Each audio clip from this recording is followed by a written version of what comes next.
Yo, what's poppin'? I'm here with the day 3 of NA. We had 3 elimination matches. I do miss a portion of the Houston Shock game and all of the Atlanta Glads game because I went to get sushi, so happens. But there wasn't too much. There was some fun stuff, but not too much actual gameplay that I missed.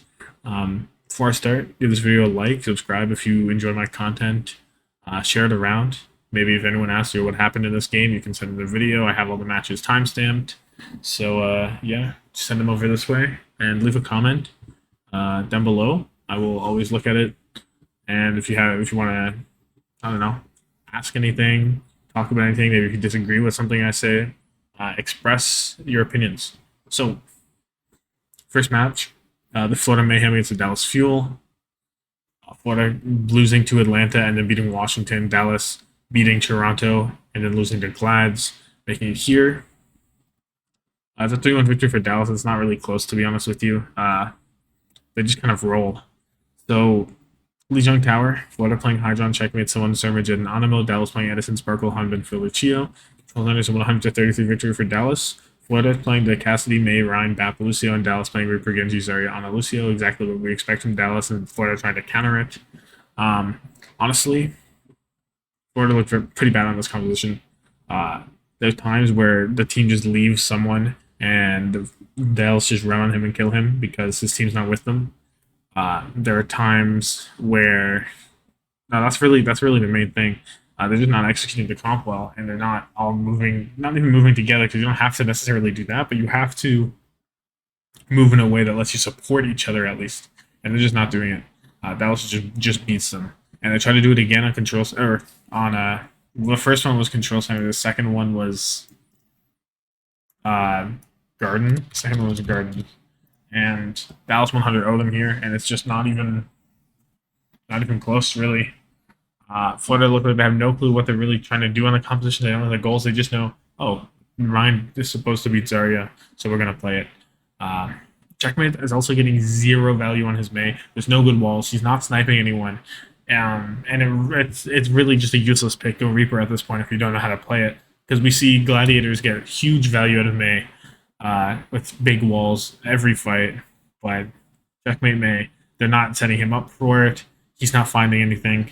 And the whole Ryan comp is just dead in the water as soon as Florida jump in. Uh, Checkmate or neither Checkmate or someone get any ults in the second round. They don't use them. I don't even think they build them. And Dallas is looking good. They're looking like maybe they're back into form after yesterday, but it's hard to tell against this level of composition because Florida look really bad. And it's yeah, so that's the main thing. But they do look better than they did yesterday. Moving on to Midtown, so 3-1 victory for Dallas, and it's more of the same except Florida played the Winston. And Dallas are just better overall. They're better at their ults. They're better at everything. Florida on their defense, they are just backing up constantly, and they're letting Dallas take space. And you can't win like that. You have to take a stand somewhere, and they're just not doing it very often. So they're winning off of like hydron visors and stuff like that, but you have to take a stand. They're bending and they're not breaking, but they're bending so far back they're just laying on the floor and letting Dallas walk over them. So you need to be a little bit more rigid than that. On their offense, they do get past A, but Dallas control it really well. They kind of stop Florida going through anywhere. They try to go the alleyway. They hit big nades, and Dallas just kind of collapse on it and it doesn't work. They do get by Hanbin dying just before Nano's ready, and maybe he was playing a little aggressively, expecting the Nano. But regardless, Florida have 430 going into B, and they use no ults to get it, but they just get stuck. They can't snowball their 5 ults. Dallas is getting more value per ult, so they can win fights without using them all. And Dallas are kind of subverting what maybe is being expected from them in eyes of Florida. So they're playing fights the same way, but then some fights they will just play very aggressively and they will push Florida back into their spawn. They will hold them in their spawn for a bit, and they're just switching up everything. So they're not letting Florida get comfortable at all, and not really set a plan against what they're doing because everything they're doing is a little bit different. But yeah, Dallas just setting the pace of the game, setting the direction of the game, and Florida's just getting dragged along for the ride. Now watch for Gibraltar. Gurio comes over Edison, and Fearless comes over Honbin. And this is actually a very bad showing for Dallas, kind of exposing that Gurriel is maybe a weak link for this team on Widow. Um, Florida's offense, they don't run the Widow back, though. They just run Tracer Genji. And Dallas is just kind of shutting down whatever they're going for, but eventually someone gets a pop-off play and they make it on the B. They end up making on the C from a checkmate Nanoblade. And more, and checkmate really pops off on B. But they don't make it into the end of C. Hydron swaps over to Widow, but 240 to C without very many ults. Kind of hard. Sparkle's having a very good round. And all of Dallas, except for Gurriel, is having a good round. Gurriel's there. He's not contesting on Widow, but he's not popping off as you maybe would expect him to. And on Dallas's offense, Hydron does play the Widow, which I think he looks very good on. And Hydron's just diffing so hard. Pretty much solely keeping Florida's Dream alive. And someone's also doing well. But Gurriel has 78% ult with a minute 20 left. So it's taken him 2 minutes and 40 seconds to get 78% ult on Widowmaker. I don't know. Fearless Primal. He pops off. He gets both supports, but he goes too deep and he dies. And Gurriel gets Jet in the last fight, but I think that maybe was the only pick he got. And Fudge just clean up. And Gurriel's just not winning anything against Hydron at all. And Dallas looks like the better team, like overall. But without your own Widow pressuring the enemy Widow at all, it's so hard to outmaneuver him because you're relying on Sparkle and Fearless to do so much. Because the Widow just plays so far away, they can't really do anything unless Flutter lets them. And they weren't letting them flank all the way through server. So without Gurriel finding any pick anywhere, it's just not good enough. It's just not good enough. Really bad for Gurriel, and he's kind of got to pick it up. Maybe he's nervous on stage. Maybe I don't know what it is, but it's not really acceptable if you're at the caliber of the Dallas Fuel. Going over the Coliseum, Edison comes in for Gurriel, Hanbin comes in for Fearless. Exactly what we expect. Dallas end up winning 64-60, and that'll take the early lead in this fight. Florida playing Soldier, May, Ryan, Lucio, so bring the Ryan back up. Dallas playing Hanzo, Soldier, Zarya, Lucio, and Dallas take the early lead. And it's back and forth a little bit. There's one fight that's very key, actually. You wouldn't expect it to be, where Dallas lose a fight, but Fielder gets like 13 meters to bring them to 64. He brings them to the 64.94, just on a C9, pushing the objective for that long throughout the lost fight. And that little bit of distance ends up bringing the difference maker in the end between 64 and 60 meters. Florida on the Rhine look like they're starting to beat the Zarya comp, and they look better, and it's close, but they just can't quite get to the 64 meters. That Fielder in a lost fight happened to push it. So I'm not saying it's the only reason they won, because maybe if Dallas is in a different position, they play differently and it's a different outcome, right? But it was a major play that allowed Dallas to play how they did to get the win. So overall, Dallas looked better the first two maps. And they were just dominant. And it was honestly boring to watch and kind of painful because Dallas were just not much better.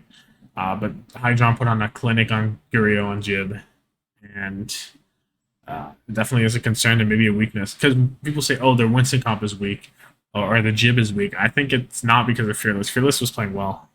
Fearless has been playing well. It was because Gurriel on the Widowmaker is just not as much as a threat as the top teams like that have a Kai, that have an Ons, they even have a Hydron. And the Rhine comp still seems to be the answer to Dallas, right? But Florida just couldn't execute quite well enough to beat them. Thompson played the match going over to Hanbin. Great gameplay. He was getting around the Reinhardt and making it difficult for Florida to execute that comp well. And good stuff from Hanbin. Moving over to the Houston Shock game. The 3-1 victory for Shock. Kalush keeps swapping over to match to Doom, but on this particular map on Ilios, which is a 2-1 victory for Houston, Dante looks better on the Doom overall. And they look more practiced, and they just look like they had a better idea what to do. Both of the rounds are super close, 100-88 and 100-99 respectfully, but Shock needed to find a dependable answer to the Doomfist, and they end up doing it by just being better, really. Eichenwald. Oh, another thing I guess I should mention is that Merit goes on to the Sombra on Eichenwald and a little bit on Ruins, I believe. So in Eichenwald, Houston playing the Sombra, and their offense is quite bad, very bad. They don't get any ticks, and Houston are playing off of Merit, trying to find a hack, but Houston are as soon as the hack comes out, they're shooting him. They're doing a very good job of stopping the hacks coming out. And even when the hacks do come out, even if it's a huge hack on like Kaluj while he's trying to slam in on Doomfist, uh, it's just not strong enough. They don't even win the fight with EMP, and even if they get the hacks, they're just not clean dives coming off of it. So overall, the Sombra looks like it requires way too much setup. It requires way too clean of a solution for no real increase in value, at least at this point. And it's just too high skill maybe or high risk to set up. On Shock's offense, they just take the tick after like 2 fights pretty easily. So nothing really to say there. Moving on to, this says Eichenwald, but it's actually Route 66. So we get Shock's offense, no substitution still, right? Playing Tracer, Widow, Doom, Moira, Lucio. Shock playing Soldier, Tracer, Doom, Ana, Lucio. Both teams playing the Doom. Houston playing the Moira instead of the Ana. I didn't feel like Finn were getting huge antis, but he definitely was getting them. Maybe I just didn't notice them a lot. But the Moira was not getting the big value compared to the Ana. The Ana has the playmaking ability with the sleep and the nade onto Doomfist. He was hitting the nades onto Doom, which makes it very hard for Dante to play his game. And with the Moira, if they're not running something specifically to counter Doom, if they're not running the Zarya comp, if they're not running if they're not running the Zarya comp or like hunting their backline, there's no reason to be on Moira. I think Houston just should be on Ana here. It's just a better pick. It stops Kaluj from doing things. So I think maybe a compositional mismatch. The Widowmaker on the start defense didn't look great. Very hard to give him the space that he needs to hit the shots. And the Soldier just had better overall damage. So Shock gives the edge to Shock in this in the Doom v Doom composition. And they kind of go through it. They get into B quickly off of a Visor and a Pulse. And Kalu's Doom looked really good. Shock enters C with 135 in the end. But Houston stopped Shock at the very end. And it's off of Merit switching to Soldier and Iris swapping on it. But if they made the swaps earlier, perhaps they would have stopped them sooner.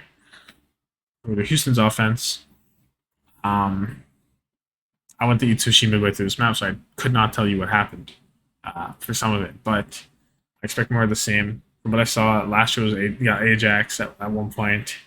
They're playing the Moira still, Moira Reaper. It's like they've given up on the Echo entirely, which may be good. I think Pelicans look better off of it. But Houston cap A off a very scrap. Oh my god, hair just landed on my eye. Holy shit. And if it's anything, I can quickly check what the map record was. Hold on. Yeah, it ends up being a 2-1 for Shock, so they stop Houston on second. And I do suspect it's more of the same thing. The Moira not getting as much value as the Ana, especially on second, where it's harder to dive into the high ground with Moira compared to just healing from the low ground on Ana. So I couldn't tell you, maybe it's not, but I do expect it to be kind of the same thing. It's a compositional error from Houston, which is very odd considering it's like they were expecting more pressure onto the backline or something. But if there's a Doomfist, odds are Ana is just better, I think, because you just sleep the dude when he power blocks. Dante has a much harder time getting the charged punch than Kaluj, which is a huge difference maker in every fight, just due to Finn on the Ana compared to Iris on the Moira. My apologies. And this is the Dallas Shock game, but let me talk a little bit about this game, the Atlanta Gladiators game. So you can see Atlanta only make it close on King's Row, and I've only watched the highlights, to be honest, but the main points, Gladiators look better on every composition, even on the Doom. Rana played the Doom. And every time every time Glads did anything good and Atlanta did something bad, they would type in the chat. So Atlanta win the map, or Glads win the map, 1-0. Glad's win the second map, 2-0. Glad's win the third map, 3-0. Every time there's a point thing or anything that looks like a C9, there's a C9 in the chat. And Glads are just chirping Atlanta so hard, and they're so tilted in the end. Kai is picking, ego dueling on Widow in the end. And I honestly need to go back and watch some things and see all the BM because I'm not going to do it tonight. I'll do it tomorrow at some point. But I am very excited to see what exactly was said, how often it was said. But I do know Gladiators were chirping and everything, and Atlanta's mental state was crumbled in the end. As for the actual gameplay, I saw Ryan around a bunch of things. I saw him on some Ryan. I saw him on Doom. I saw him on Winston. Didn't see him on Zarya, but I guess they choose not to opt into the Zarya and the Rock, Paper, Scissors are the three, maybe four main comps. But I don't think it was particularly close for them. I wonder. It doesn't even say. They don't get a point here. They don't get a point here. Can't imagine it was very hard. I can't imagine it was too close. But yeah, you can see the rosters here. Oh, let me do this. Boom. See the rosters. I don't think anything. Oh, Gator plays twice. Maybe you're interested in that, but yeah. So can't tell you too much, unfortunately. My bad. But the sushi was all right. I've had better. It was okay. A little overpriced. Dallas Shock. This was just a 3-0 for Dallas. They just looked better, and Shock just did not know how to deal with the Zarya. Dallas just has the better matchup on them. I'm not saying Shock is a bad team. I just think Dallas have the matchup on them so much, just based on what these two teams prefer and each team's flexibility, right? I don't think I took that. Oh, I took notes. I didn't take that many notes for the second half. But Doom was not working for Shock, right? It's just getting slept. It's just getting nated, and it's just the Zarya just kind of rolls over it, right? And it's not like they're playing more of it either, which is maybe what you expect. Into the Genji, into the Reaper. Violet is missing beats. He missed beats a few times in this series. And a lot of the fights on University specifically, this first University map, there was a super long scrappy fight, and Dallas had the point, and Shock just refused to reset. They kept saying, "Oh, it's winnable," and the fight was just continuing forever, and that benefits the Zarya because you stay high charge forever. The engages off Shock are less practiced, less like planned because it's a super scrappy fight, so that works in Dallas's favor, and they have the points, so it works in Dallas's favor again. It was really bad. It was like a 60% fight, and they would just keep coming from spawn. Definitely have to rein it back and say stop. It's not winnable. Gardens, I think it might have been 100-0. I don't know. I kind of didn't watch this map that much, to be honest with you, but the Doom was not working, and it's just a playstyle mismatch here. The Zarya beats the Doom comp and it beats the Winston comp. You have to play the Zarya or the Ryan, and Shock just do not have the ability to do that. They've practiced these two so much, they just believed in it, and it's just, in the end, not the pick in the meta. We're going to Midtown. Hold on. So Midtown ends up being a 3-0 for Dallas. As you can guess, not that close. The Shock continuing to run the Doom. They do try to go to Zarya on their offense, but spoiler, they get nothing off of it. And they're genuinely looking awful. But on the offense, it's not... Well, Dallas finished now with 130, which is really good with on Midtown. But all things considered, they rolled through A, they rolled through B. Off a big nade on A. On B, they just took the high ground and nanoed Edison. And they just keep rolling. But they enter C with 430. I'd say Fielder had a very good match. And of course he has to, because that's why the Doom's not good, right? He has to have a good match here. But they enter C with 430, and then it takes them 3 minutes to get through C, which is kind of good, but also, I don't know. It's all right. It's all right, I guess, for Shock. It's all right. They just kind of build up ults and they win, right? They grab. There's a huge grab. Edison was crazy with the Blossoms on this map. Edison had a really good series. Everyone had a good series on Dallas. I didn't even pick a player of the match. I didn't pick a player of the match for this one either, but I can go back and do that maybe if people actually care about this. But they just kind of rolled through. It's still a thing with a compositional error. I really don't think Shock is that bad. Like I think they're still a solid top